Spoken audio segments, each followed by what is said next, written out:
This is a relay project. Real Talk starts right now. Here's Ryan Jesperson.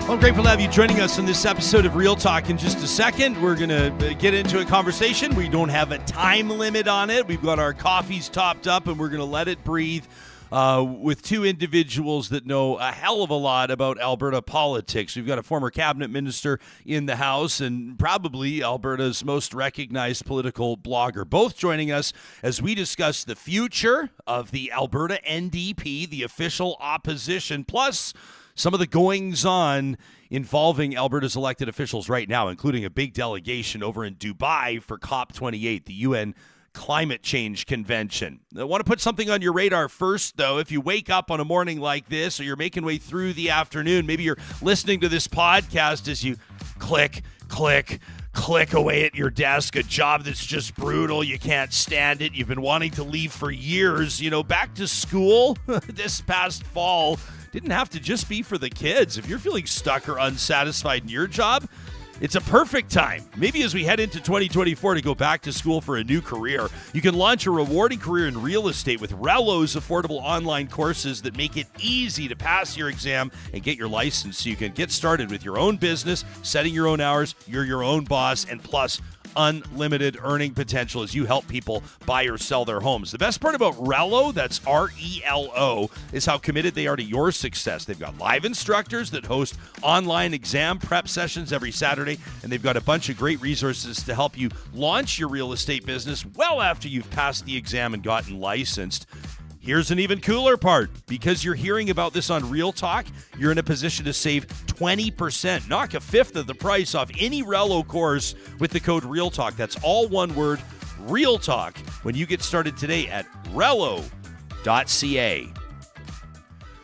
Well, for years, people that have been wanting to make sense of Alberta politics, stay on top of storylines, have been going to DaveBerta.ca. This guy, Dave Cournoyer, the straw that stirs the drink over there, has been at this for years and is a great friend of this show. He's joining us in studio this morning. Nice to see you, Dave. Welcome back. Nice to see you, Ryan. How many years have you been doing Dave Berta? At least my goodness. Feels like 10. Well, more than 10. It was January 2005. So what is that? 18? Almost 20.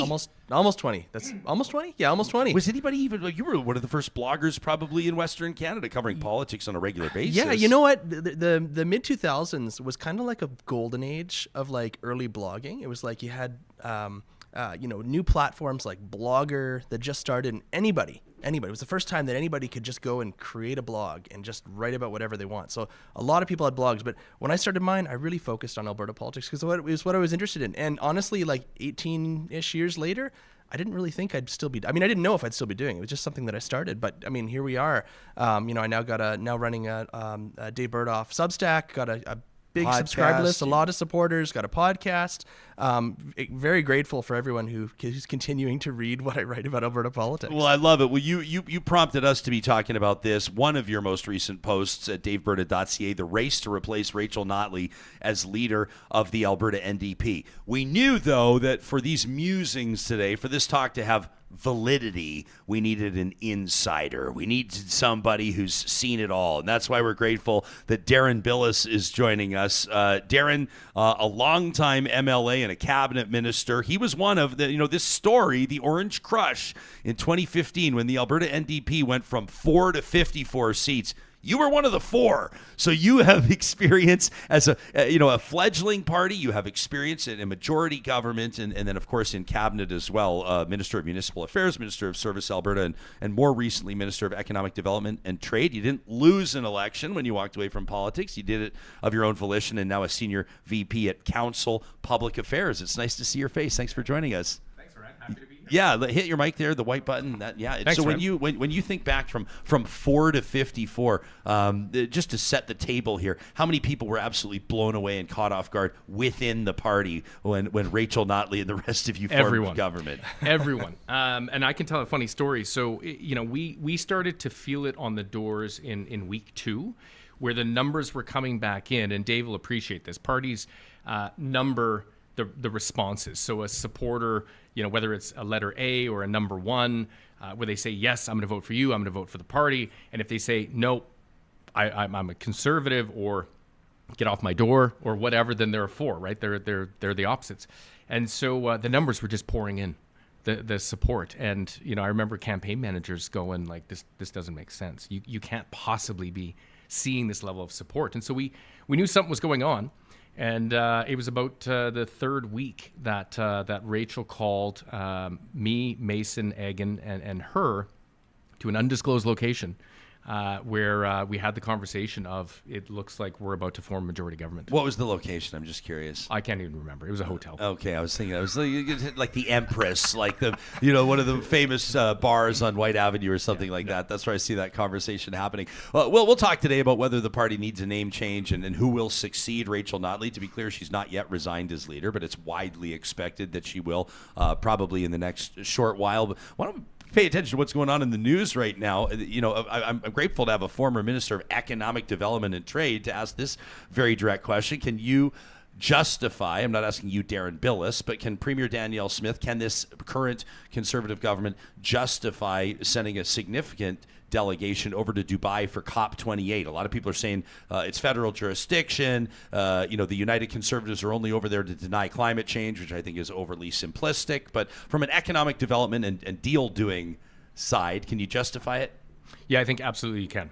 I can tell you, Ryan, that when I held the portfolio of economic development and trade, one of the things we did was bring a large contingent of Alberta companies with us on trade missions.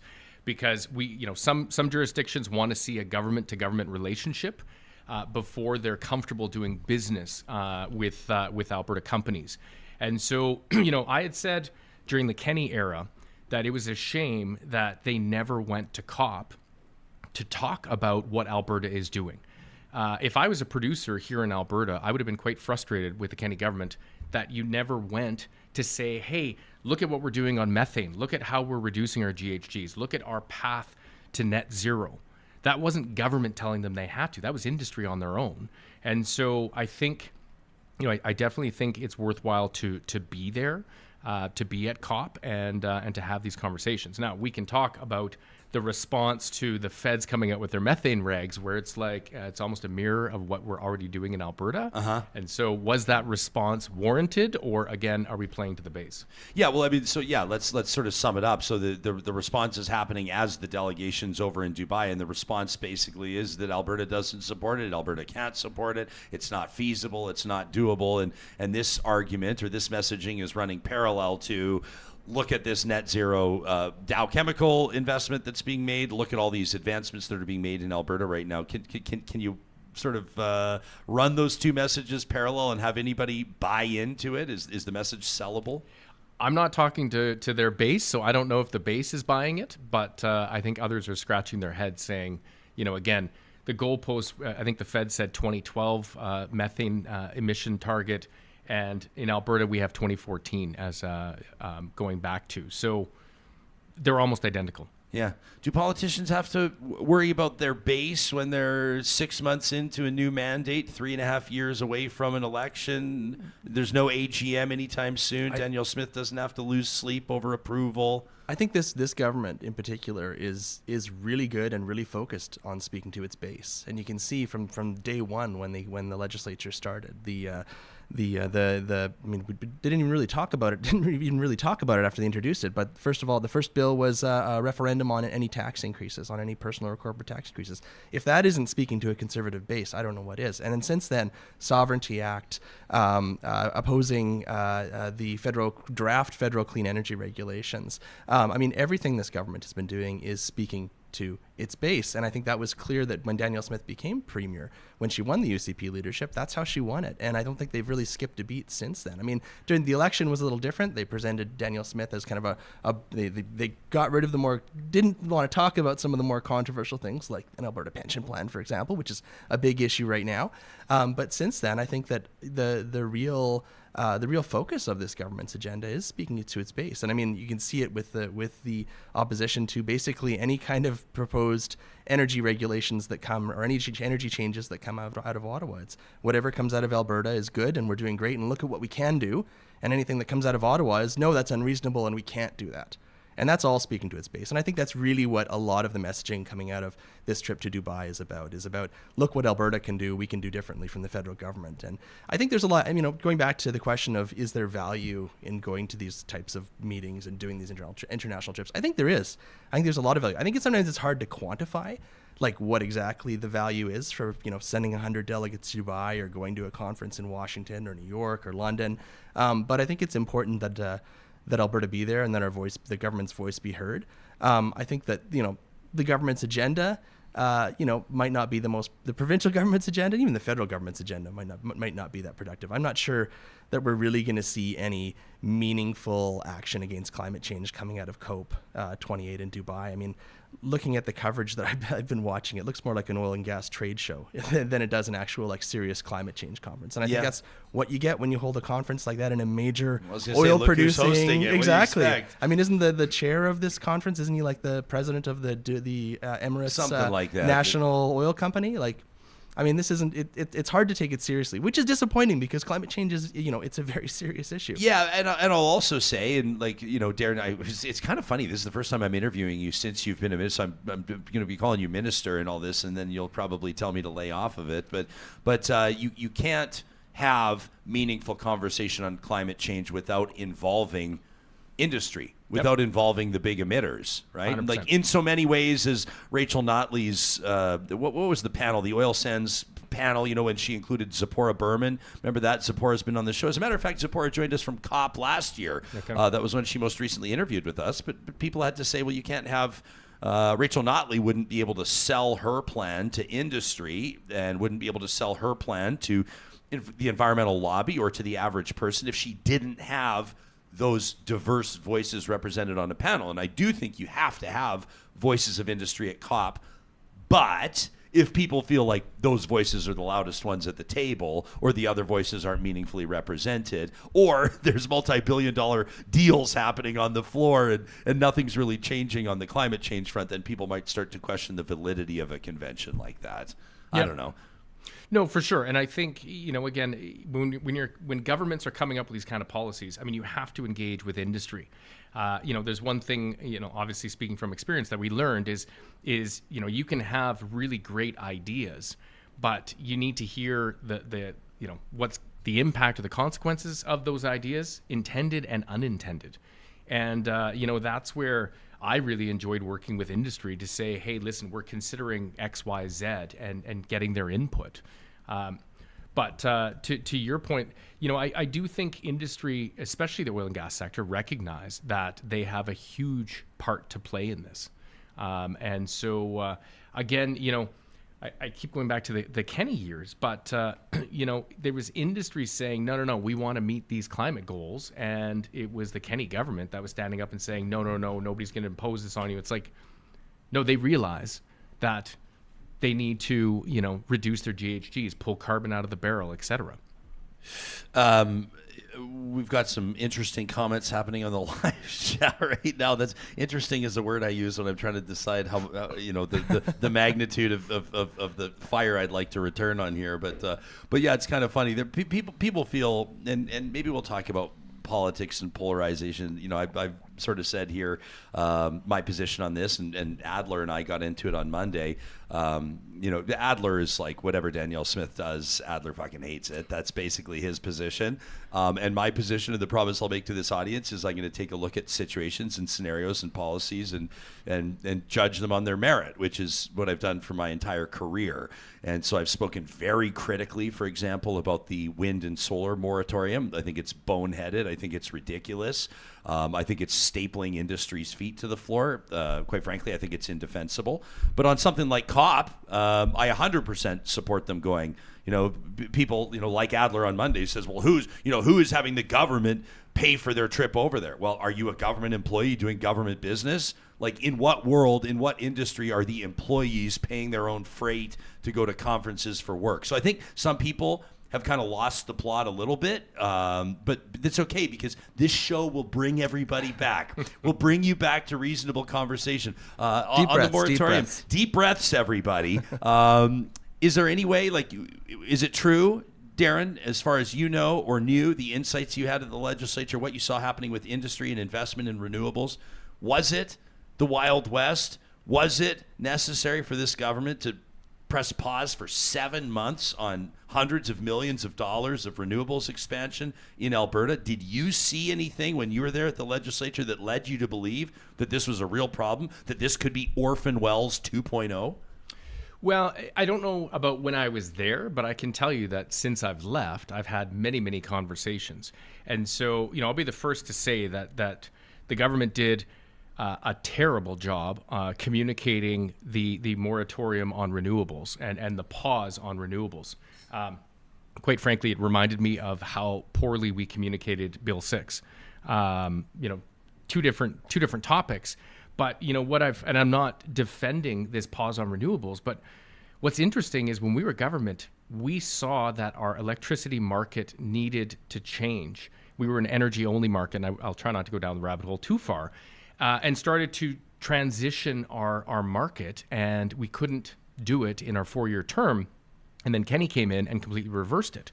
And so the electricity market is about to go through an overhaul, and I think that there were changes needed to be able to accommodate the volume of renewables that were coming in. But what I found interesting on this was that the government of Alberta is actually obligated, once a generator is up and running, it's the GOA that has to pay for the connectivity, the transmission costs. And so if you think about this, the volume of renewables that was coming on board, I think that's part of the reason why the government hit the pause button. Little scoop here on Real Talk. Do you think that this is the type of a lot of people said that this isn't something you'd expect a Conservative government to do? Because if you look at basically who got screwed over the most in the renewables pause, that moratorium, I'm not discounting the fact that some workers probably did have their employment interrupted, but we have a solar partner, Kubi Renewable Energy. I said, how badly screwed did you guys get? He said, not at all. He said, we've been looking to hire forever. He says, we've been trying to find skilled laborers. And he goes, and they just flooded the market with them. So Kubi leveled up there. So they actually got hooked up and helped, which maybe some other smaller operators did. But when you're talking about the PCLs and the big Melcor, the big construction companies that are building these projects, they can't have been happy. And if you're talking about satiating your base as a Conservative government, you're typically not trying to freeze out billion-dollar businesses. Yeah, but I think there's a real skepticism among some in the UCP base about renewable energy and about wind and solar. And I think that's the difference. Is I don't think this is when you talk about the UCP base. I mean, yes, there are traditional Conservatives, but I think there's this. I mean, we talk about populism. You talk about kind of conspiracy theories around renewables, and you talk about the role that oil and gas plays not only in our politics but in our culture here in Alberta. And that's, I think, on a side, I think that's something that politicians like Stephen Guilbeault really fundamentally don't understand, is how big of a role in our culture oil and gas plays. But going back to wind and solar, I mean, I wrote a couple months ago I looked at Danielle Smith's columns in the Calgary Herald going back all the way to the late 1990s.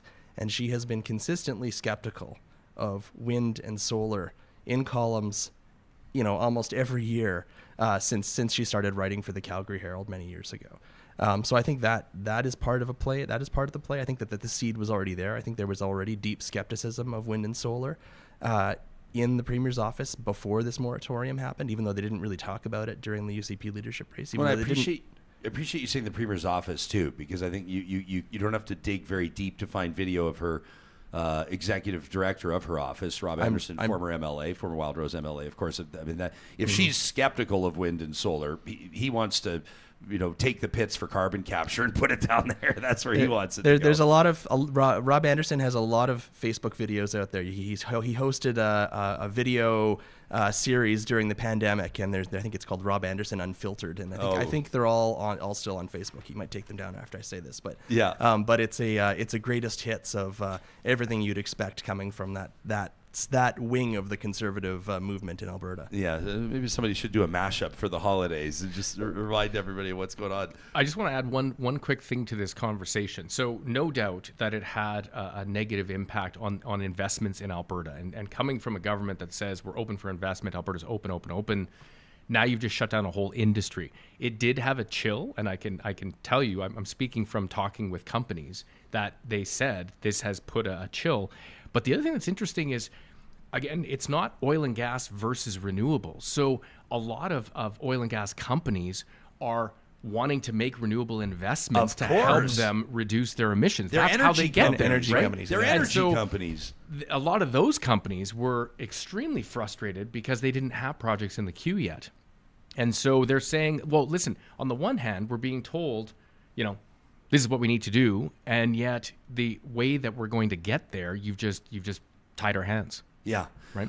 We are like more than 20 minutes into this episode, and we haven't even started talking about what I asked you two to come here to talk about. But this is why we want to do shows like this. This is what sets Real Talk apart from the terrestrial radio talk shows, is we can take our time, we can find our way there, we can take audience questions, we can meander as we hang out with Deron Bilous and Dave Cournoyer here on this Alberta Politics edition of the show. Hey, speaking of our friends at Kubi Renewable Energy, I want to put this on your radar. We never know who an episode is going to reach, and this might be your moment. You're a certified energy professional. You're a Sparky. You've had your ticket. You've been working as an electrician, maybe in oil and gas, like Kubi's founder Jake was. Yeah, he was a journeyman working in oil and gas as an electrician. He saw a trend, and he couldn't ignore it. And he saw a business opportunity.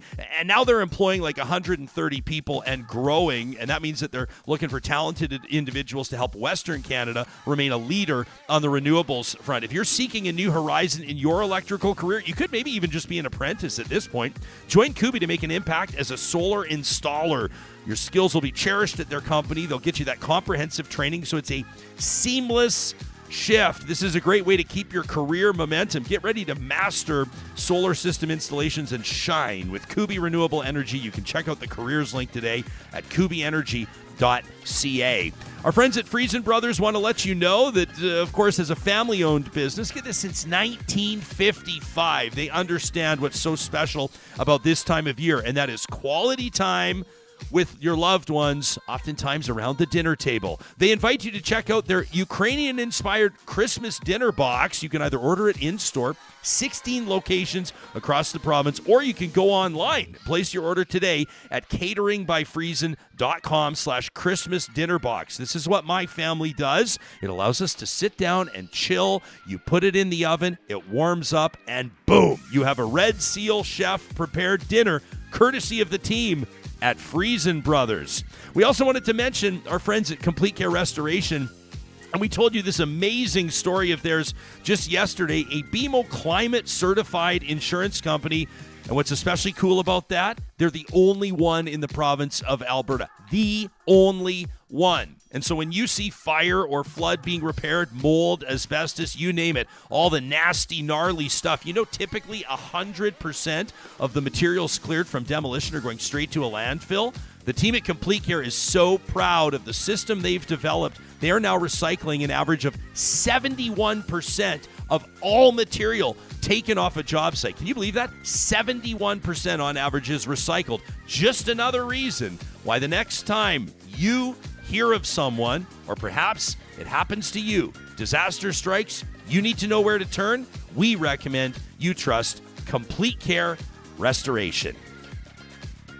Hanging out with Dave Cournoyer. He is the magic behind Dave Berta. Do you even call it a blog? What do you call it? I know a lot of people have been steering away from. Is it a website? It's a website. It's a blog. It's a media newsletter. Company is what it is. I guess it is. Right? It's the first time I've ever heard anybody call it a media company. A media company, which makes you sort of the head of a media empire. Kind of a big deal. Very micro empire. Small micro empire. I don't know if that's sort of like plastic silverware. Local celebrity. It's like it's a princedom in the big scheme of things. Yeah, This is an empire here. Oh, yeah. And former Minister of Municipal Affairs, Economic Trade Development, Deron Bilous, Economic Development and Trade, I should say. I have this sort of thing. I wasn't planning on doing this, but just because sometimes I start giggling inside, and I love putting people in tough spots and putting them in hot water. You can go to daveberta.ca and you can see the headline, "The Race to Replace Rachel Notley as Leader of the Alberta NDP." But if you scroll up, you will find the most recent post, and this is the annual tradition, and this is where Deron's going to shake his head. He's not going to appreciate this at all. It's Dave's Best of Alberta Politics 2023 survey, where you have to provide answers on who you think is doing a great job. And I'm sure that Deron has a lot of friends in the legislature. Are you hating me already? Because you know where I wasn't planning on this. but I just can't help myself. It's the 7th annual Dave Berta Best of Alberta Politics Survey. And we want to get thousands of people to do this because it's always so fun to see where Albertans are landing. But how do you guys feel about going through on this? You want to answer a few questions? Rapid fire questions? Darren can't stand me right now.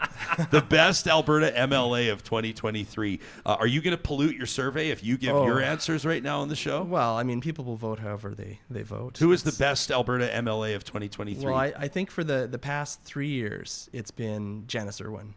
For the past 3 years, readers of Dave Berta have voted Janice Irwin as the best Alberta MLA. And what do you think it is about her performance that has them choosing her? I think she's incredibly personable. She's hardworking. I think I also think that that's something that's really important that some MLAs, a lot of MLAs don't get, is I think she really gets how to communicate and talk with people online. She has a huge social media following. And I mean, I think that part of it is her personality. Maybe some of it is her cat Oregano, who's the internet famous cat, as many Alberta political watchers will know. But no, I think she gets it. I think she's personable. She's down to earth. She's hardworking. She's my MLA in Edmonton Highlands, Norwood, and she's everywhere. I think she's probably one of the hardest constituency working MLAs in the province. And it's always hard to tell. People ask me all the time. They're like, who do you think the hardest working MLA is? I'm like, well, that's a very hard question to ask because you don't know necessarily. Well, I don't know because I don't hear what's happening. I don't know what's happening in some ridings. I know some MLAs who are, very prolific in speaking in the legislature, who are very prolific on Twitter or X or on the internet and on their social media platforms.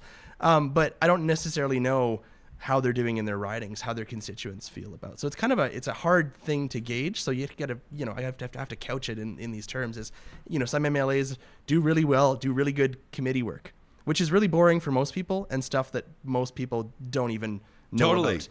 Some people are good. Some MLAs are really good at research and doing the stuff in the background. Some MLAs are maybe almost ghosts in the legislature, but they're really good constituency workers and they do good work for their constituents in their ridings, helping them through their constituency offices and show up at community events. Yeah. I think Janice is a good mix of all those three. Darren, 4 things. Yeah. The Best Alberta MLA of 2023. Who would you tap on the shoulder? Who would you recognize? And don't say there's a whole bunch of them. Well, no, but what I want to say is that the challenge with the one means that everybody else is less than. Yes, that's how it works. Yeah, but I don't think I don't think that's fair. To be honest, where that's fair. There are times when and again, I mean, I've followed your blog, Dave, for years, right? And when I was first starting out. For me, it was like, oh, yeah, I made Dave's blog. Like, he mentioned me in it. But I think, to your point, the public doesn't know how hard an MLA is working at their community events and everything else. Now, the rise of social media has changed that, where 20 years ago, only the people in those rooms would have heard and seen who was there. Mm-hmm. But there's many hardworking MLAs in the legislature.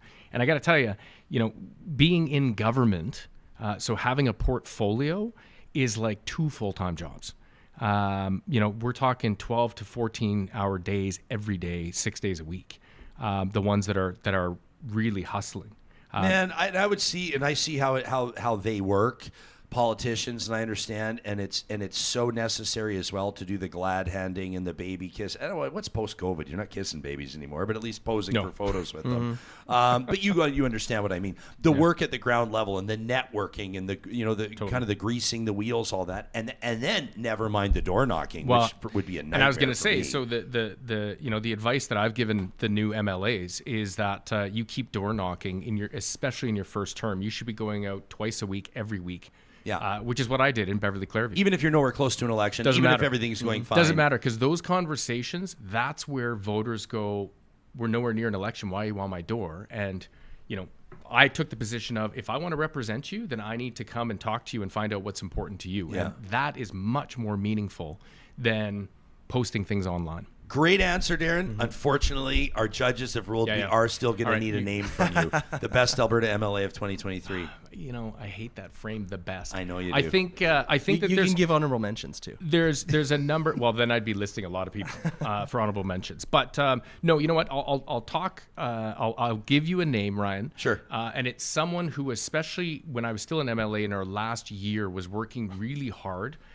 Getting out and engaging, especially with the business community, the private sector, and and doing well for herself is Raki Pancholi. I like it.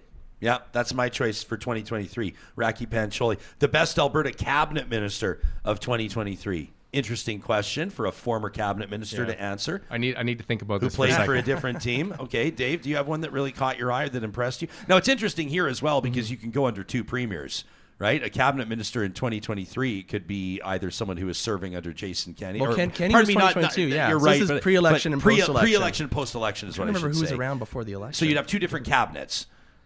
Yeah, that's in right. theory, yeah. right? Like, you know, Danielle for example, Smith's first cabinet and her second Travis cabinet. Taves would have, or no, Yeah, never mind. Taves would have been, no, was he in? Well, he would have, when did he resign to seek leadership? That would have been right was at the beginning of the year. 2022. It would have been like February, yeah.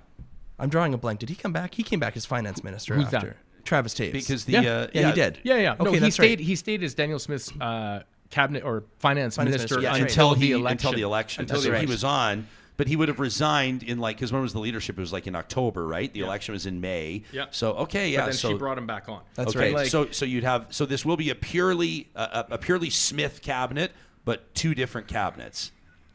Oh yeah, geez. Yeah. You know what? I launched the survey and I didn't even really put thought into who I thought This would is be. fun to turn the tables. This is. I want to. I think I want to take a little bit of a different angle, and I think that I wrote a piece a couple months ago about the remarkable political comeback of someone who, when Danielle Smith became premier, was basically pushed to the backbenches and looked like his political career was probably on the outs, and that's Jason Nixon, who was Jason Kenney's chief lieutenant, was government house leader under very, very closely connected and associated with Jason Kenney. He really put all his cards in Kenney's political future, Kenney's success as premier, which didn't work out for Jason Kenney, but then didn't work out for Jason Nixon, at least initially. But after the election, he was brought back into cabinet.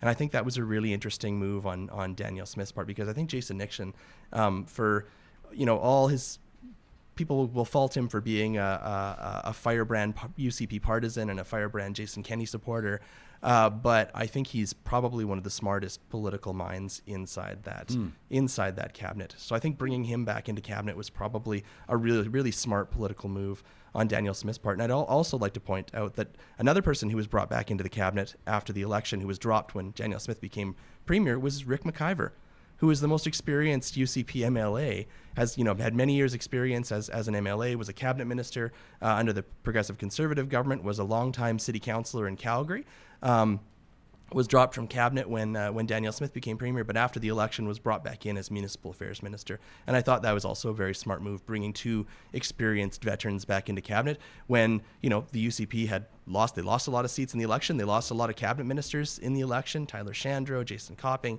Casey Madhu, and I'm sure I'm missing others. But I think bringing those two back in was a smart political move. And I'm not sure I'd put them as best cabinet ministers, but I definitely put them as ones to watch going into the next couple of years. Yeah. Can I jump in on that? So my answer, not pre-Smith, but a cabinet minister who did very, very well was Travis Taves. I think he was a star on their side. Yep. And it was a huge loss when he decided not to run again. And I even said that to him. And so, to your point on Nixon and McIver, I honestly think they got removed from cabinet to send them a message. Mm-hmm. Keep in mind that those two did not support Danielle Smith for leader. Yeah. And so, strategic on her part in bringing them back in. And I think, Nixon's got a huge following out in rural Alberta. Mm-hmm. And so part of that was, again, her not wanting to pick a fight with the base. Big time. Yeah. And a powerful family like him, his brother, even his parents, the influence they have in Calgary. I think they're the founders of the mustard seed, or at least, right? Yep. So, and by the way, I do want to mention as well that our thoughts are with the Nixon family right now. 100%. Obviously, that horrific car accident, and his son is, at the time that we're recording this, my understanding is that his son is in critical condition, and we're thinking about the Nixon family, of course. Whose name comes up? I don't know this guy too well, but the name Nate Glubish comes up time and time again, and strikes me as relatively well respected in the space where he's running, which is like tech and innovation. He is. And I think, I've got a great relationship with Nate, and I think he really has come into his portfolio where, he's now 2-term cabinet minister because he was under Kenney as well. And I think, again, there's no playbook or guide on how to be a minister and how to do your job. And quite frankly, there's nothing that prepares a person for it. All the different responsibilities and decisions and pressures that you're under. But I do think that he's, Nate's really come into his own. And I think, he also, I know, asked the premier for that portfolio because he's got a personal passion for the tech space, and I think we're seeing it, right? That he's doing what he can to support what's already happening, but we're having so much fun doing this. We still haven't got to if the Alberta NDP needs a name change. It's December, man. Everyone's chilling. This is who I'm envisioning. I'm envisioning somebody that's driving to Jasper right now, and they're just listening to this, and they don't care if they don't care. They want to hear about politics. We got two people who know what they're talking about. We will eventually get around to who's going to replace Rachel Notley. The best opposition MLA of 2023. You've kind of answered it already, right?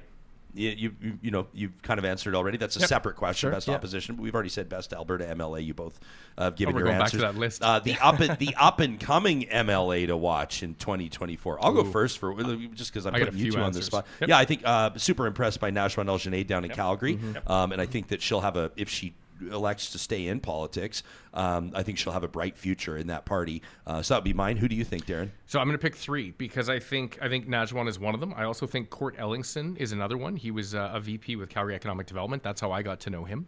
And a third is Jody Calahoo Stonehouse. Yes.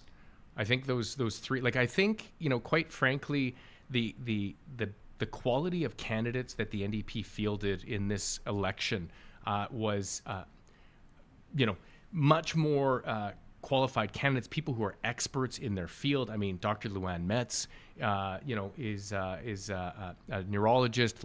You've got heavy hitters as far as candidates go, and so I think there's quite a few to watch. I mean, I know I just named three. I could probably name, 3/4 of the new Democrats. Who's the up and comer that you're most keeping a keen eye on, Dave? I think Najwan is one of them, and I think she got a lot of profile around. I mean, we talked about the wind and solar moratorium, and it was really her opportunity to. I mean, the first opportunity as an opposition MLA. I mean, brand new MLA. Elected in Calgary, Glenmore, and what's one of the biggest issues, the biggest political controversies to come out of the first few months after the election? Well, it falls right into your portfolio, and I think she handled it really well, and she's definitely one I'd watch. The other one is Samir Kayend from Calgary Elbow, which is, I mean, first of all, just saying, I mean, I'm a political nerd. That the NDP were able to win Calgary Elbow, which is was Ralph Klein's seat, was riding, Greg Clark's Alison Redford's. This wasn't even a riding that they won in 2015 when they swept when the orange wave happened in 2015. So I mean that was huge in this election because I don't think it was a sure bet, or wouldn't have been even just a few years ago. But he's one I'm watching as well. The NDP have structured their critic portfolios, their kind of critic list, pairing new MLAs with veteran MLAs and kind of splitting critic roles. So the finance role is split between Samir and Shannon Phillips, who's the MLA for Lethbridge West, a veteran NDP MLA. Her name will come up in a minute here. Yeah. And in other portfolios, they've done the same. I think energy is another one that they've done. Health is another one. Municipal affairs. And I think that's on the NDP's part, having elected a large group of MLAs but not forming government. Finding a meaningful role for those new MLAs, especially those new MLAs who were probably expecting or told that there was a good chance they were going to be cabinet ministers, especially in Calgary. Finding a meaningful role for them in opposition is very important for the NDP caucus going into the next few years, and making sure that they feel that they're not wasting their time being in opposition, because being in opposition is a lot different than being in government. And finding a meaningful role for them. It's not necessarily easy to oppose, but let's be honest, it's easy to oppose. It's easy. Ryan, you can throw mud and make claims. Totally. And you don't have to be able to. Why isn't the government doing X, Y, Z? That's all you have to say. If I was here, this would not be a problem. In government, it's okay, so what is the solution? And the solution is much more complex. It's much more nuanced. It's much more challenging, right? And so, being in opposition is a lot easier than governing, for sure. Totally. Deron Bilous, what in the context of politics, what was the biggest issue of 2023? In the election? Well, you answer it how you like, but this is according to the survey, the annual Dave Berta Best of Alberta Politics Survey at daveberta.ca, the biggest issue of 2023. So I think the biggest estimation. issue right now is it's across the country and in Alberta, it's affordability. 100%. Like that is the number one issue. People are feeling squeezed on a number of fronts. It's not just one thing, you know, whether it's cost of living, it's food, it's fuel, it's all of it.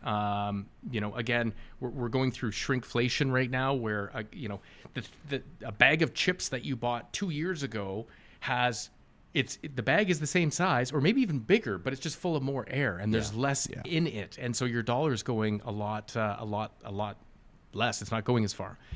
Do you agree, Dave? Affordability? Absolutely affordability. And I think what's really interesting is, I mean, the government realizes this is affordability. I mean, anybody who's looking at any kind of polls realizes that and talking to anybody realizes that Well, affordability it's slapping is everybody true. in the face. It's so obvious. And I think it's really interesting that when you look at the government's messaging around some of its key issues, so Alberta pension plan, what is the government talking about? What is one of their key messages around the Alberta pension plan? It'll cost you less money. What is one of their key messages around opposing the federal draft clean energy regulations? We want to make sure Albertans have affordable energy. So I mean, I think the Alberta government can they deserve some kudos in terms of effectively, I think, weaving that affordability message into some of these issues that aren't really about affordability, right? This is the sovereignty agenda, the Alberta First agenda. Yeah, and let's be clear, like the Alberta pension plan, you'll pay less and get more. We think. Well, we think. We think. Might. Yeah, but that's that's one of their key messages. And okay, whether it's true or not. We'll see. Well, nobody knows at this point. And in closing here, as we wrap up our take on the Dave Berta Best of Alberta Politics Survey, the best political play of 2023. This is an interesting question, and my brain's like trying to like remember back because a lot of things have happened over the course of a year. But the best political play of 2023 was what? Well, I think moderating Danielle Smith during the election. I think bringing a campaigner like Steve Outhouse in to run the UCP campaign and slamming the door shut on the controversial, every controversial thing she'd said over the past few years, whether it be, saying sympathetic things, or repeating Russian talking points about the war in Ukraine, about cancer patients, about, I mean, there's a whole long list of things. And during the election campaign, they successfully, they basically took her off the campaign trail in a way. The Danielle Smith that we knew, the Danielle Smith that ran in the UCP leadership race, she was a very different person.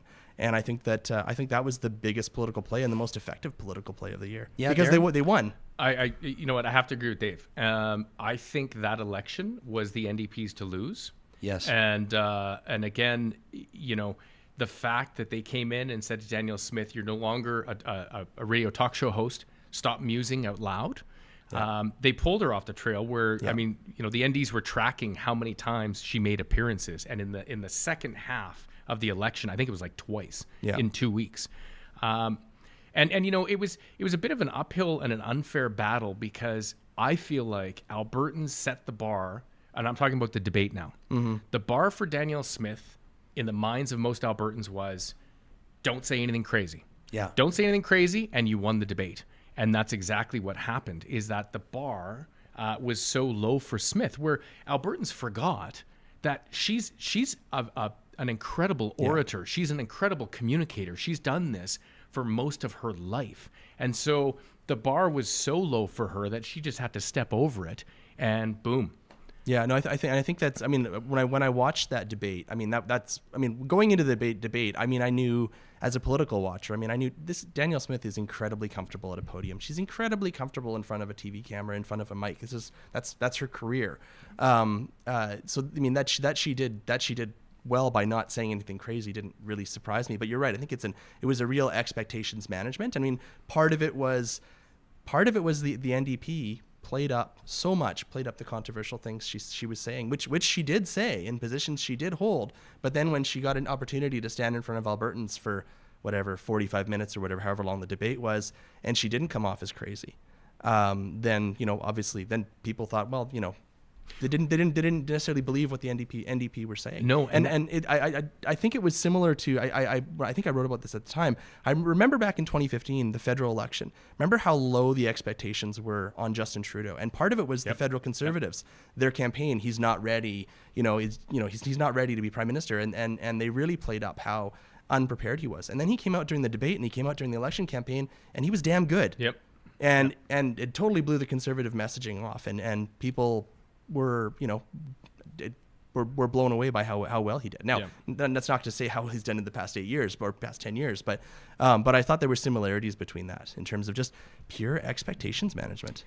That's Dave Cournoyer. We're hanging out with Deron Bilous as well. I love this comment from Gabe. I'm not saying I agree, but it's a good comment because it furthers our conversation. So after this 45-minute intro, we're now going to get to the subject matter that we tapped you both on the shoulder to come here and talk about. Gabe says the NDP did great in the election, but it looks like they've peaked.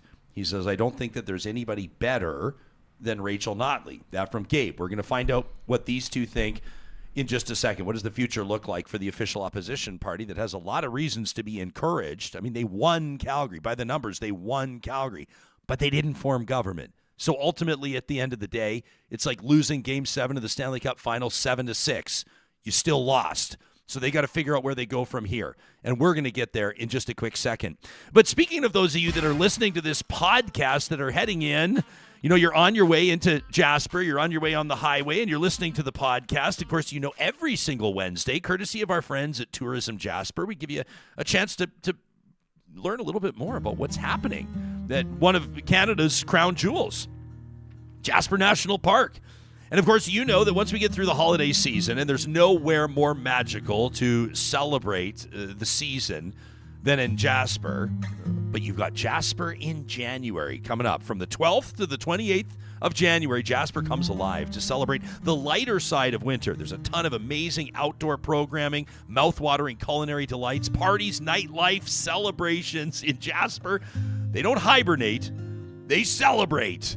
And so on the tastier side of winter, you need to make sure that you're checking out the Poutine Showdown. This is a fan favorite event for obvious reasons. It's back in 2024, looking to crown a new winner. Through the festival, multiple local restaurants have their own spin on this classic Canadian dish. And so make sure you keep an eye out when you're out there. Multiple feature menus, après-ski deals only come around once a year, and that is Jasper in January. There's also their After Dark series. For those of you that are looking for the louder side of winter, you're looking to ramp up your celebration, you could dance the night away in Jasper's most memorable venues, featuring acclaimed bands, musicians, DJs from across the province.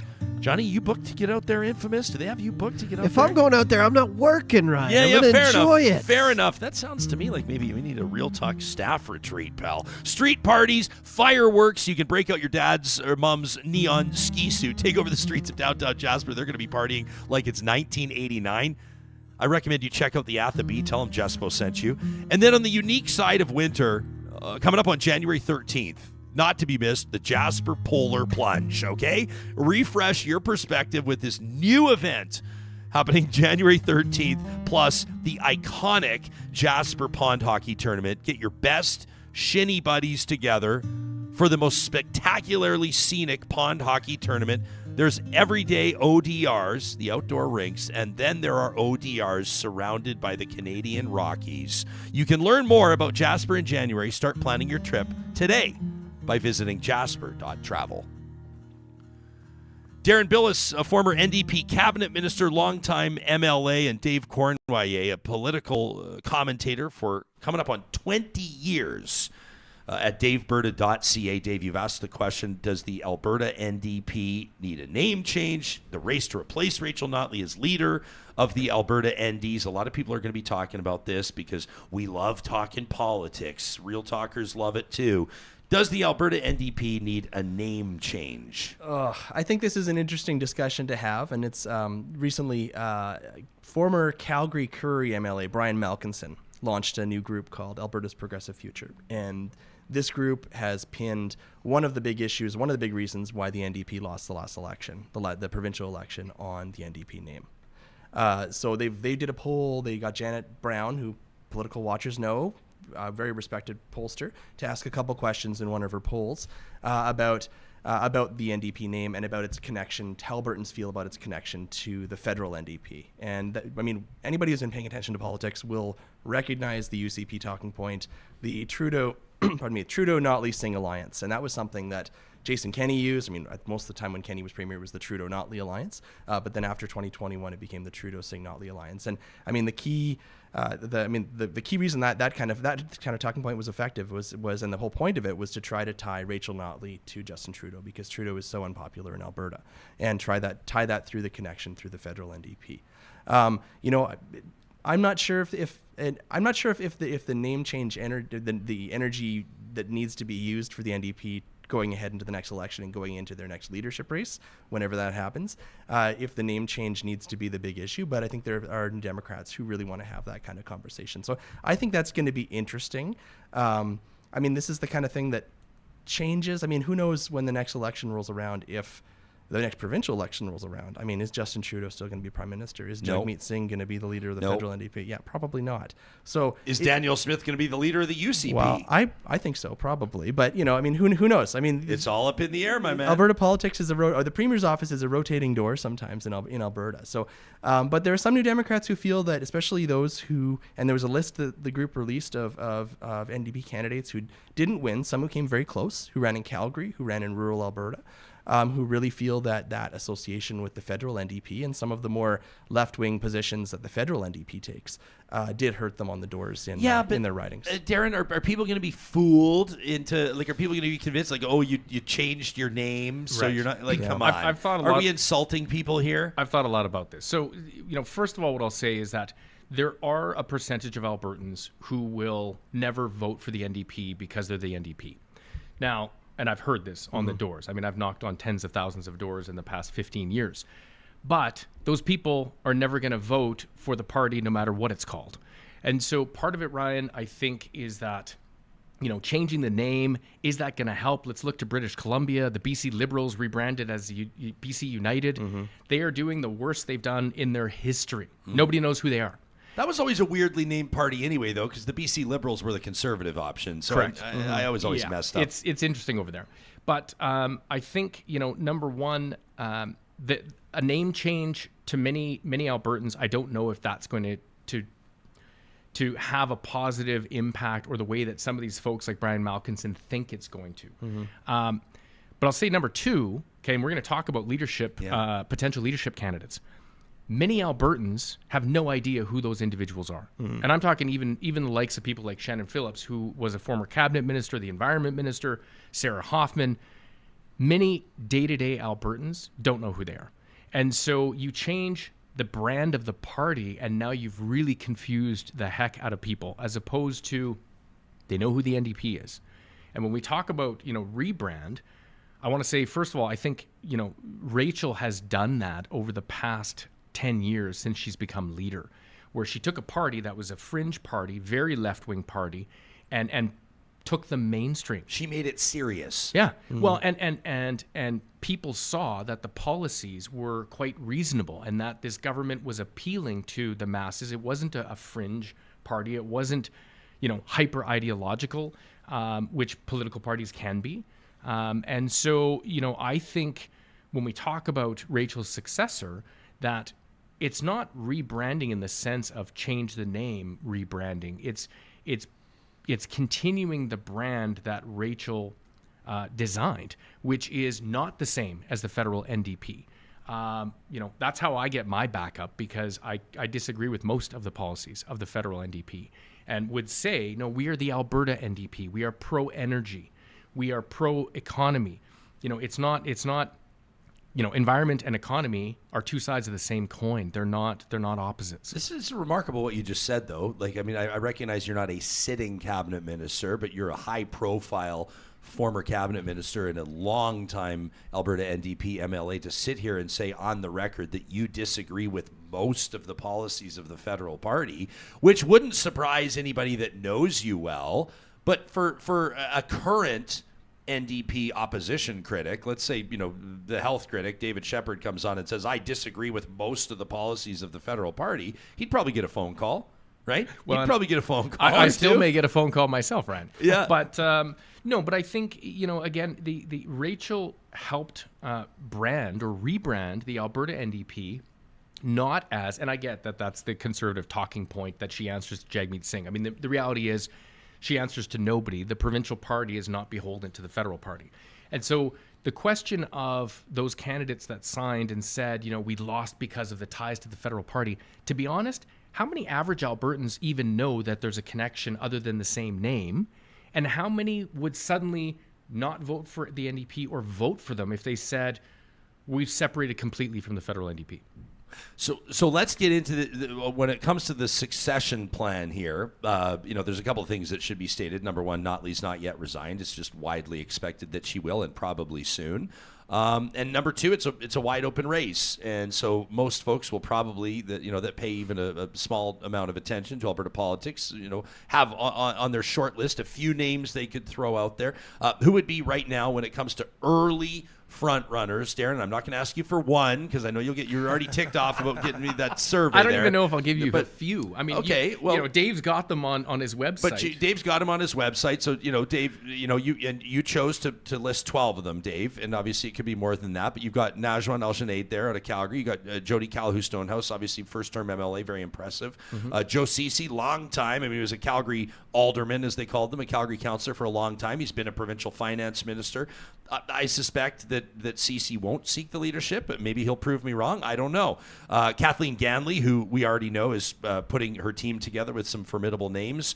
You got Christina Gray, who served in cabinet, obviously as well, won last election, sort of defending that seat, so to speak. Sarah Hoffman, who's my MLA, she's been the chair of the Edmonton Public School Board and has been a provincial health minister. Janice Irwin, obviously very recognizable, very popular. You got Samir Kandi, who you noted, Dave, earlier, someone who really impressed you. Raki Pancholi, who I think I would put in the top three front runners. Shannon Phillips, who would be a formidable candidate, very popular, of course, in her riding of. Although Lethbridge is very fascinating. It is when you say very popular, she was also like surveilled and followed by the police. So so Shannon's put up with a lot of bullshit in southern Alberta.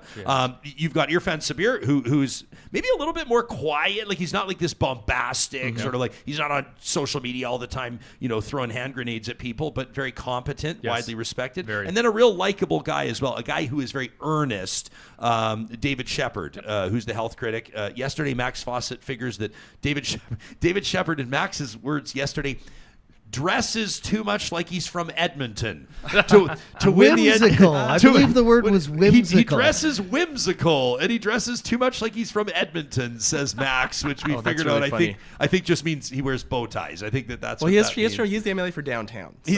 So that's okay. But Johnny and I were saying, I thought that you dress like Edmonton is the Canadian tuxedo. I thought that was just all denim. But I digress. So you're going to want to sit here and say it could be any of the 12 and all that kind of stuff. But that's not why people are tuning into this episode. Who's your top three? First of all, I want to say it's super interesting that there doesn't appear to be a clear front runner. There's no clear, at least in my view, no clear heir apparent. Agreed. And I think that's interesting. I mean, Deron talked about the Rachel Notley's rebranding of the NDP, and I think that's something that's really important. Is when Rachel Notley became leader of the NDP in 2014, she transformed that party. And it is a very different party than it was. And I think that the results of the 2023 election are really important for this when the NDP hold their next leadership campaign, because what 2023 showed or demonstrated was that the 2015 wasn't just a flash in the pan.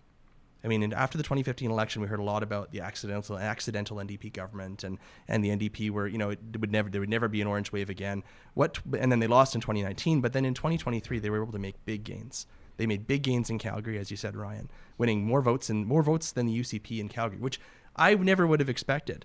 They went from 3 to 14 MLAs in Calgary. They didn't form government. They fell short. They did really well, but they fell short. And I think that's something that will frame this leadership race whenever it happens. Is isn't a leadership race that's happening after the party has lost ground.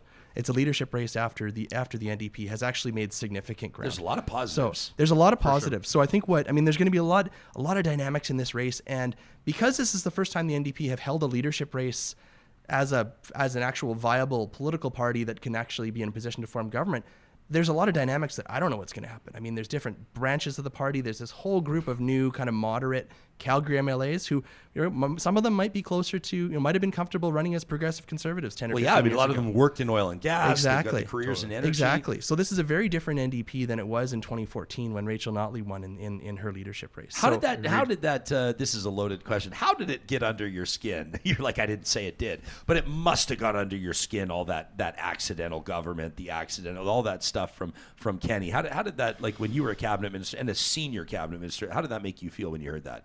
Well, it was frustrating in the sense that there were many of us who worked really, really hard in order to help grow the party. But at the same time, you were all surprised.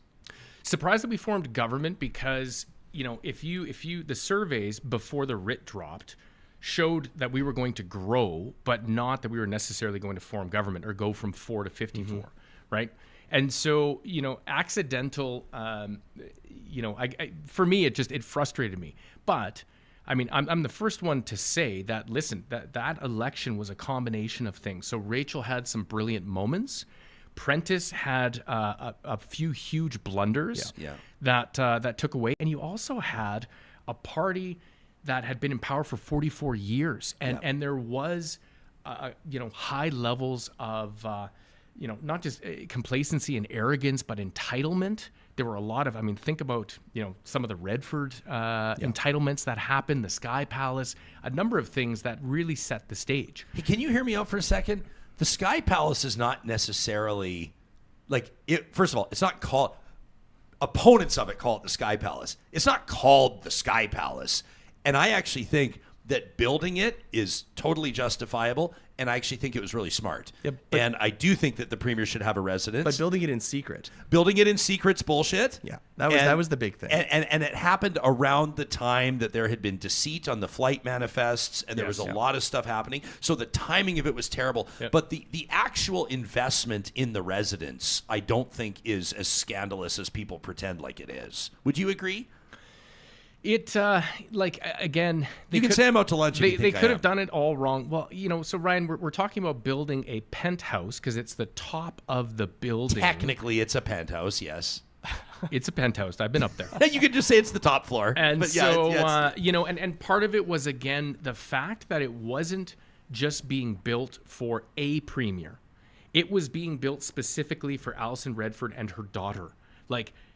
All of it, how it was designed was for a single parent and a teenager. And so again, future premiers may have bigger families. Well, that would have had to been completely retrofitted. Yeah. So I think part of it was, again, this level of entitlement where Albertans were saying, you're spending all of this money for your own residence in Edmonton, and here's the challenges that the average family is facing. Yeah. Yeah. I'm not saying that spending, listen, I know for a fact that, Jason Kenney in his first year when he was in Edmonton stayed at the Hotel Mac. Now, I love the hotel, nothing against the Hotel Mac, but again, the optics aren't great. The optics aren't great. Yeah. That'd be a nice place to stay, though. Oh, it's a great place especially when you're not paying for it, right? So we haven't heard names from either of you. You guys are being slippery here around the table. So we need to know. We know for a fact that Kathleen Ganley will seek the leadership. That is a fact. We know that there are people that are currently working for the premier that will be working the campaign to elect Kathleen Ganley as leader. Or pardon me, for the leader of the official opposition from former Premier Notley. That would be a real showstopper if people working for Danielle Smith are about to work. No, but people are currently working for Rachel Notley, at least one high-profile individual that will be working for Kathleen Ganley's leadership campaign. Is that an ethical issue, by the way? That somebody has already, somebody that's working for Rachel Notley right now has already signed on to work for Kathleen Ganley? That seems to me to give her a bit of a head start on the race, some inside insights. Is there something wrong with that? Well, I think there's potentially some optics that are challenges with that for sure. I mean, listen, what I'm going to tell you right now, Ryan, is that I've had conversations with almost everybody on your list and others, and I've taken the position that it is not up to me to be confirming or denying whether someone is seeking leadership. That's up to each of those individuals. I'm not asking you to answer that. The only person, and I better ask this before the show is done. Yeah. Are you considering seeking leadership? You know what I was going to say to Ryan or to you is that why is my face not one of those 12? Well, you're on the list. You 100% are a very I had to say legitimate that. candidate. I was going to. Darren, are you considering it? At this time, no. Okay, well that means maybe not during this 5 minutes. Have you considered it? Yeah. Have you ruled it out? In the past, I had for sure, 100%. You know, I can say that in 2019, had Rachel decided to step down, that I was prepared to put my name forward at that time. But like as of today, no, it's unlikely that I'm going to put my name in the ring. He's not ruling it out, Dave. Do you think he would have won the leadership in 2019, Darren? In 2019, yeah. If they'd held a leadership race in 2019. I think Darren would have been a competitive candidate. I think he would have been a compelling candidate, and I think that your experience as a cabinet minister, as economic development minister, and your relationship with the business community and corporate Calgary through that role would have made you. A different kind of candidate than the NDP may have expected in 2019. Yeah, you were never, like, from what I've seen as a commentator and also an event host, and I've moderated panels that you've been on, and I've seen how people responded to you. You were never written off by business communities as and I know people don't prefer the word, but like as a dipper. Right? People were never like, this is like this socialist dipper that's going to come in here and try to spread communism across. There was never any of that about you. You always earned and maintained the respect of the business community, which is, and to this day you do, which I think is an incredibly important asset. That is like that is a skill set, or that's a character quality that the leader of a party has to have.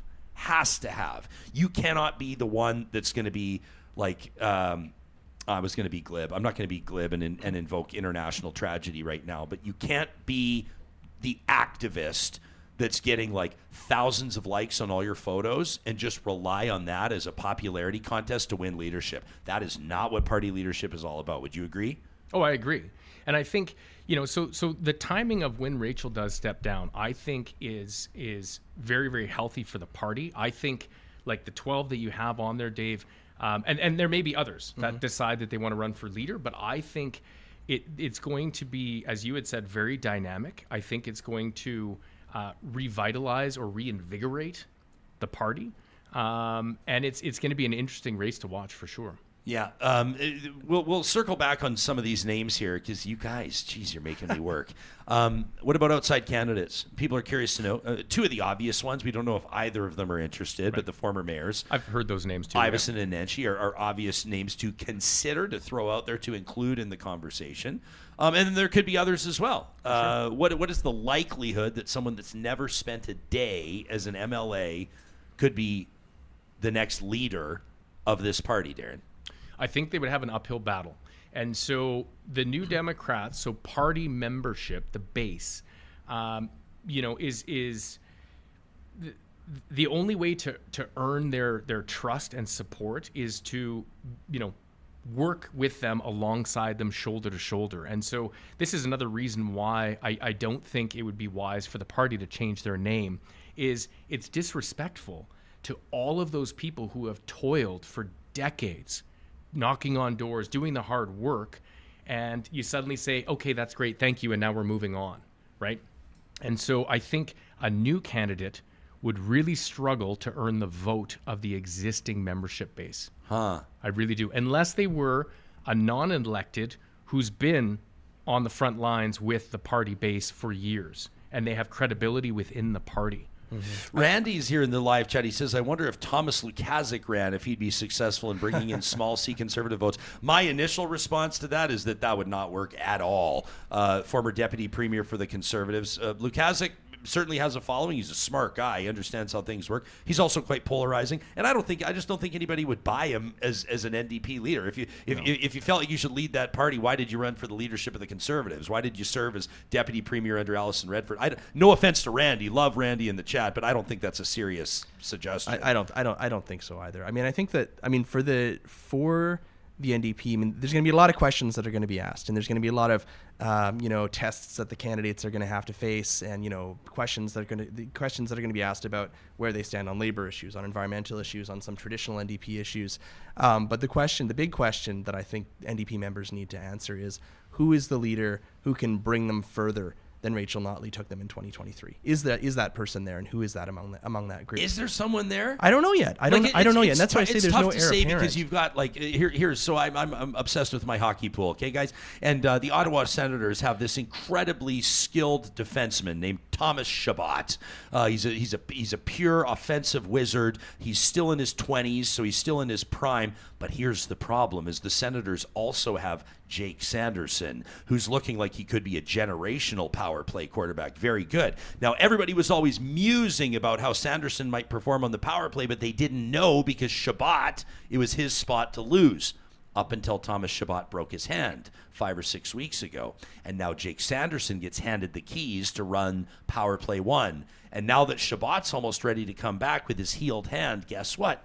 They're probably not going to give him power play 1 back because Sanderson has had a chance to shine, to show what he can do. Right. Rachel Notley has been leader of this party for years. So we don't know who the Jake Sanderson is, but we don't know if there's somebody that can take the reins and ramp up the impact of this party yet because they haven't been given the chance, right? So it's not really fair to say there's not another Rachel Notley there. I mean, sure, there's no other offspring of Grant Notley. There's no political pedigree like Rachel's, but that doesn't mean there's not someone who could do it even better. For sure. I think that there's strong, in your list, Dave, there's a number of strong names that I think could go far. But this is where I think, you're Rachel Notley. You want to make sure that you're handing the party, they're handing over the keys when the party is in the right shape and she's ready to hand the keys, but also recognizing that the new leader. So first of all, you have to have a leadership race. So we're thinking, or I'm thinking, it's likely going to be next fall of 24. You think that far away? I do. That's just Deron's opinion. That's not based on any conversations with anyone. But the reality is that you're going to have a very dynamic race, and whoever comes out of there successful is going to need time to build their profile. Totally. And so I'm sure that's weighing on Rachel's mind as well, that listen, she's not going to wait until year 3 of this term to then say, okay, now I'm going to step down. That person's going to need time to build up their name, their credibility, and also what is their vision? Are they do they want to continue being a mainstream party? Do they want to, and believe me, there's members who want the party to go back to its roots. It would be a terrible mistake. And tack to the left. Terrible mistake. I agree that would be a terrible mistake in that if they want to go back down to single digits MLAs, well, okay, that's one way to do it. But is that person going to have a strong economic plan? Are they going to have a strong, credible plan, to address climate that is going to be working with industry? Do they have a way to continue to support all those other industries that have helped diversify Alberta? So our agriculture sector, forestry, tech. And then, of course, what are they doing to fix healthcare? The number one issue I think the number one issue or the number 2 issue after affordability is healthcare. And, the current state of our system and what is it going to look like in 3 years? Yeah. And this is the X factor as well, is what does the entire political landscape look like over the next 6 or 12 or 18 or 24 months, right? Like, when I asked earlier, will Trudeau still be prime minister next provincial election in Alberta? I think the answer is no. I don't think Jagmeet Singh will still be leader. If I had to bet money, I think Danielle Smith will still be premier, but you never know, man. Like, these things, like leaders can be, especially it seems like on the conservative side in Alberta. Like if you lose, if you're at your AGM, I mean, like King Ralph was no longer the king. The emperor had no clothes. Like right by the end, it was like people were done with him. And then there was Eddie Stelmach, like a likable guy, was making things happen. People didn't like the royalty review, and he was jettisoned out. And maybe I'm oversimplifying a little bit, but like people are not, and conservatives in particular in Alberta, are not afraid to flush the toilet when they feel like it's time for a fresh start. That was kind of a mean metaphor. Don't read. I'm not calling anybody anything there. They're very unforgiving. Let's not read too much into it. Let's say turn the page. There we go. They're not afraid to turn the page Or rip the page out and and start a new one. I refuse to wrap this show without the two of you giving us at least a few names here. What was the point of this entire exercise? What was the point of the exercise if you're not going to give us a few? And maybe I'll frame it in the form of a question, and so you can tell me whether or not. Let me ask it in this way: does the new leader have to be from Calgary? I don't think the new leader has to be from Calgary, but I think that there'll be a lot of pressure to choose a new leader from Calgary. And now every NDP leader going back to 1984 has been from Edmonton. Edmonton is their base of support. I mean, we looked in the before 2015, it was the 2 or 4 seats that the NDP held in Edmonton. In the 2019 election, when the NDP lost all their seats in rural Alberta and lost ground in Calgary, it was Edmonton that they held on to, save 1 seat. And in 2023, I mean, Edmonton is Fortress Orange. There'll be a lot of NDP members are here. A lot of NDP supporters are here. A lot of NDP MLAs who were cabinet ministers and have a lot of experience are from Edmonton. There'll be a lot of pressure to choose. There'll be a lot of pressure to choose someone who's not from Edmonton. But I don't necessarily think that someone from Edmonton can't win in Calgary. I think that the recent election in 2023 kind of proved that the NDP won under Rachel Notley in Edmonton. They won more votes than the UCP in Calgary. They won more seats than the UCP in Calgary. It wasn't enough to form government, but they can make big gains. Okay, so we know Kathleen Ganley is running. She hasn't announced it, but we know that she is. She's from Calgary. Yep. So who's one in Edmonton that will be a formidable challenger? Who's one in Edmonton that should be taken seriously? Well, I think Sarah Hoffman kind of tops the list. Deputy NDP leader, former health minister, very high profile in NDP circles. Was former chair of the Edmonton Public School Board. I think Sarah would have a lot of support in Edmonton. 2 others that I will be watching in Edmonton are Christina Gray, Edmonton Mill Woods.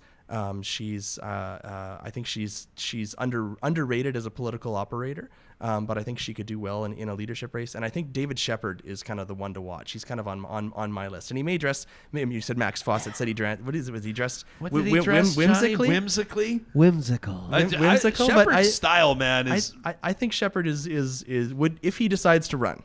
And I'm not announcing a leadership campaign for him. If he decides to run, I think he'll be one to watch in this race. Can you imagine if any of us were commenting on a woman seeking the leadership based on how she dressed? Yeah.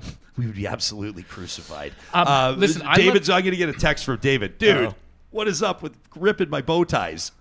I love that question you asked, Ryan. And so, because there are people in the party who believe that the next leader has to come from Calgary. Mm-hmm. And my view is no, they don't.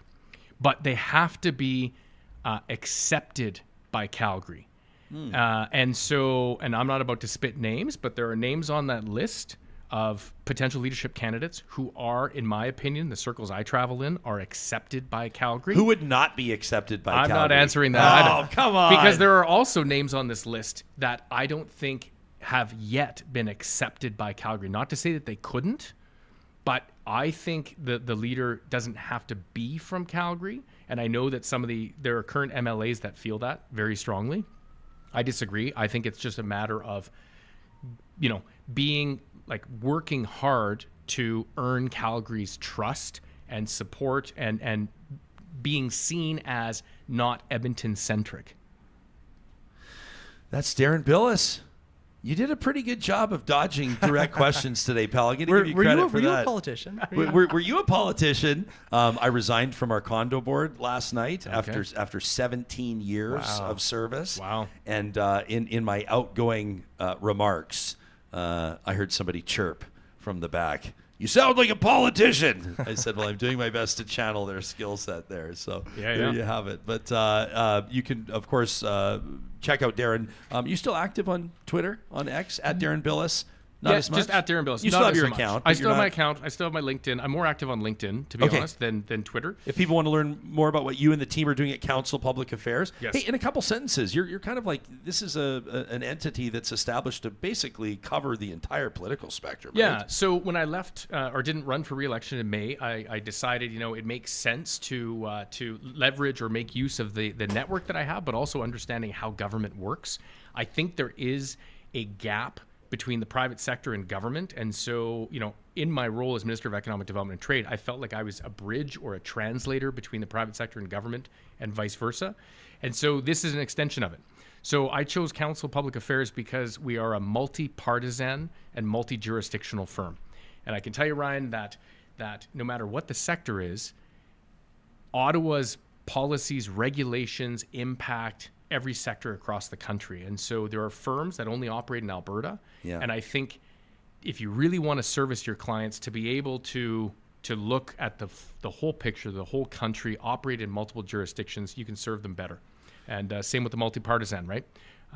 We are a firm that has people from all stripes. And again, you want those relationships with 100%. everybody, whether they're opposition or government.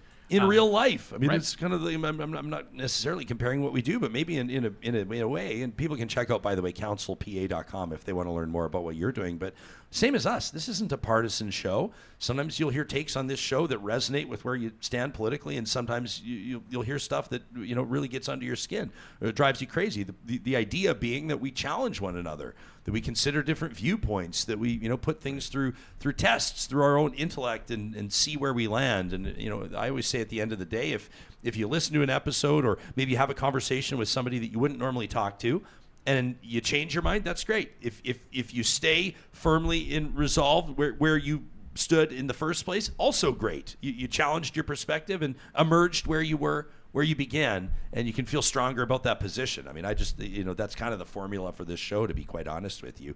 Dave Cournoyer joining us as well, obviously does an awesome job at daveberta.ca. You can read his piece, his argument on the race to replace Rachel Notley as leader of the Alberta NDP, and make sure you check out his seventh annual Alberta Politics Survey. When are you wrapping that up? You want people to do it in the next week or so? In the next week or so, yeah. There's details on the website. And then, of course, you will release the results again at daveberta.ca. Thanks to both of you for coming in. Thanks for having us. Awesome, so Dave. much. You bet. This conversation happened with the support of Real Talk sponsors like our friends at Athabasca University, who want to remind you that if you're considering a post-secondary journey this year, you're not going to find one that's more open, more flexible, more well-structured to integrate with your daily life than Athabasca University. Why? Because your only commute is to your device. And basically, the courses, the online degrees are designed so you can complete your education wherever and whenever it works for you. It's a perfect fit for tens of thousands of Canadians, and you could add your name to the list by learning more about the AU Advantage at athabascau.ca. And before we sign off, a shout out to our friends at Eden Landscaping. I know that this time of year you're getting out your snow shovels and your ice scrapers, and you're not necessarily thinking about barbecues and outdoor kitchens and water features, but if you want that to happen, if you want to break ground in spring to have your project done by next summer, you're going to want to get the ball rolling on the design process today. You can get started by connecting with Mike and his team. They're great listeners. We've seen it in action firsthand. They reinvented our backyard for us, and we're thrilled with the outcome. You'll find Eden Landscaping online at landscapeedmonton.ca. Real Talkers, we want to thank you for being a part of this conversation today. Make sure that you share it with somebody that you know it would resonate with. It could be somebody living in rural Alberta. It could be an NDP voter from somewhere else in the country. It could be somebody that says they'll never vote NDP, but you're not so sure. Whatever it is, that person in your life that's engaged or connected to politics, that's looking for good, solid, open-minded, reputable conversation, we thank you in advance for telling them about Real Talk. You can send us an email anytime as we say goodbye today to talk@ryanjesperson.com. Wanted to let you know, coming up on Friday's show, we're going to be going live to Dubai. The Real Talk Roundtable is going to feature Albertans, Canadians that have traveled over there with Canada's message in tow. Where are they focusing? All three of them will be different. And where do they see tangible results maybe coming out of COP28? Thanks in advance for your support. Thank you for being a friend of Real Talk, and we'll see you again soon.